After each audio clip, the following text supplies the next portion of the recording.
لو كل مرة بتحتاري تختاري ايه خيط للمشروع بتاعك فالفيديو ده ليكي. النهاردة هقولكم على الخيوط المناسبة لكل مشروع، فتابعي معايا لاخر الفيديو عشان تستفادي وتعرفي ايه الاخطاء اللي ما تقعيش فيها.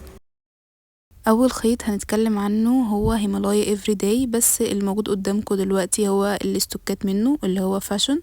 نوع الخيط اكريليك، مقاس الابره المناسبه ليه من 4 ل5.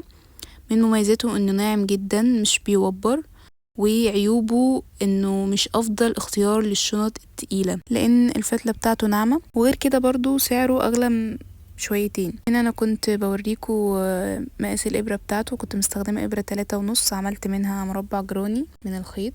الخيط استوكات للي مش عارف هو بيكون نفس الاصلي بالظبط، لكن بس اختلاف اوزان. عملت منه الجاكيت ده، هحطهولكوا في الديسكريبشن بوكس. عملته في شهر 4 اللي فات، من احسن الخيوط اللي انا اشتغلت بيها، وانا بنصح اي واحدة مبتدئة يعني تبتدي بيه، ومش بيوبر خالص. عملت كمان منه بلوزة صيفي، شرحتها برضو على القناة وهحطها في الديسكريبشن بوكس. عملتها بمربعات الجراني وكانت سهلة جدا وما اخدتش معايا وقت خالص.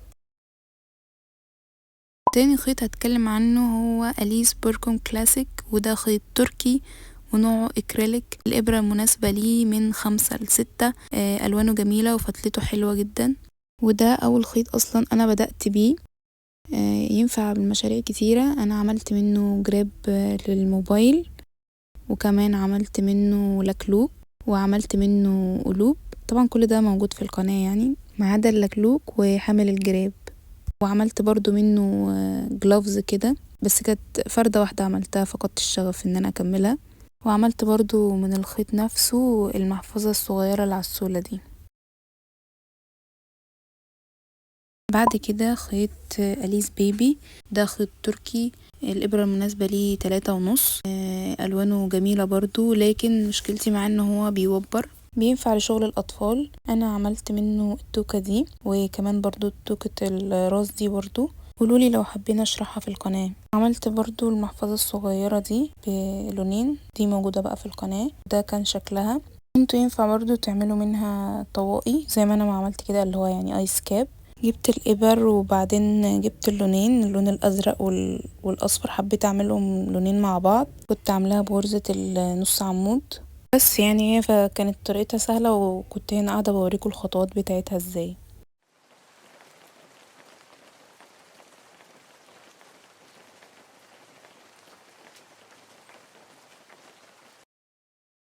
عملت برضو الكسترات دي، لو حبيتوا تشوفوا طريقتها شرحتها على القناة.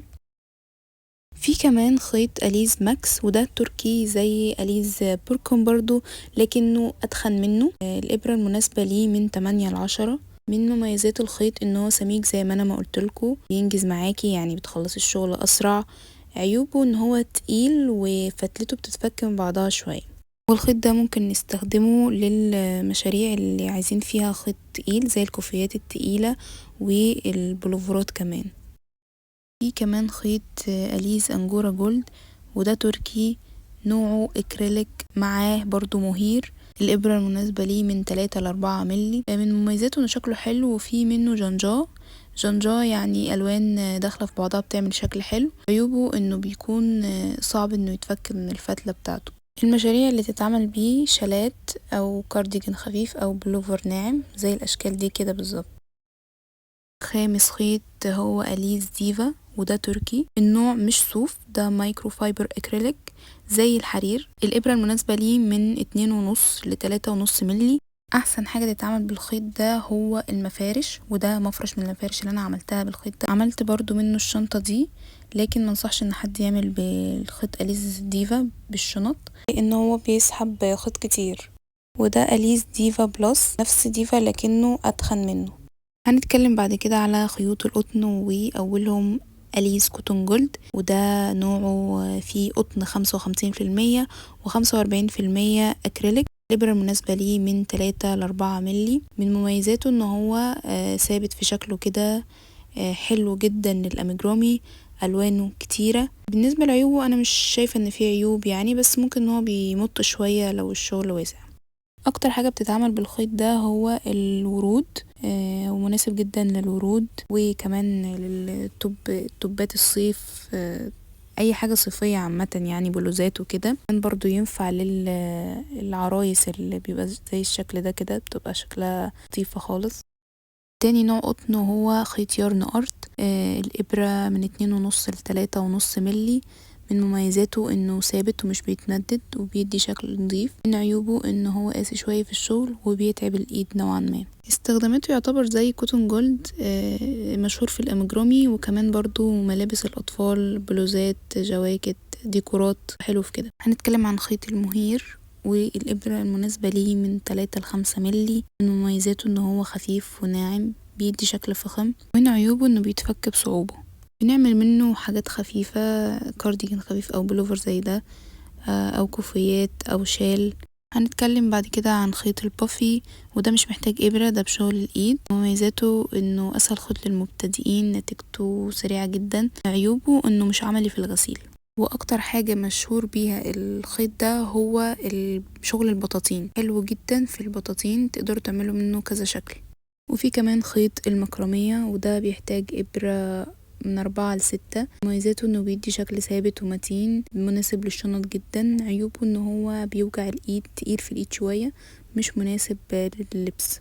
لكن اكتر حاجة مناسب ليها هي ديكورات البيت زي الشكل ده كده. ومثلا انا عملت منه المقلمية دي، كانت اوردر، فحلو قوي للحاجات اللي انتوا عايزينها مثلا تكون ثابتة زي الشنط، حاجة كده تكون ثابتة، مناسب لكده جدا. خيط القطيفة، وده الإبرة المناسبة ليه من 5 ل6 ملي. مميزاته انه ناعم جدا. عيوبه انه بينسل وبيوقع الشعر، وكمان لو انتي مثلا اشتغلتي سطر وعايزة تفكيه بيبقى صعب يتفك شوية. اكتر حاجة مشهور بيها هو الشغل الدباديب والبطاطين برضو. ده دبدوب انا عملته قبل كده، لو حبيتوا تشوفوا طريقته برضو هحطه لكم في الديسكريبشن بوكس. خيط السلسلة والإبرة المناسبة من 4 ل5.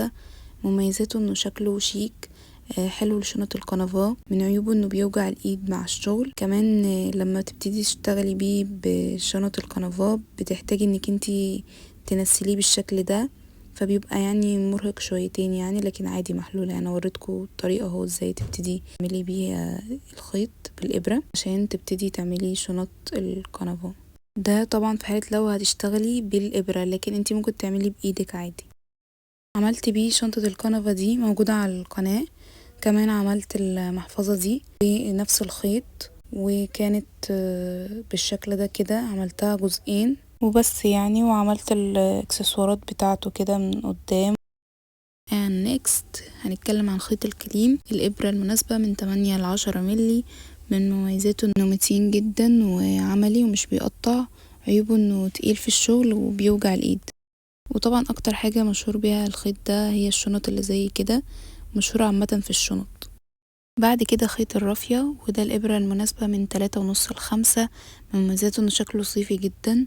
عيوبه انه بيتقطع لو اتشد جامد، مناسب لشغل اسمه ايه ده، القبعات، الطواقي، الشنط.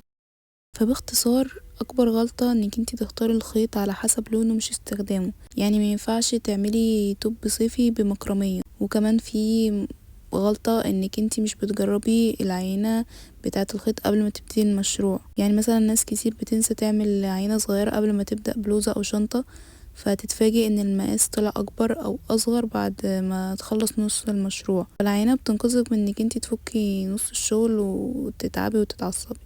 بس ده فيديو النهاردة، اتمنى اكون فدتكم شوية. ما تنسوش تعملوا لايك وكومنت وسبسكرايب للقناة، واشوفكم في الفيديو الجاي ان شاء الله.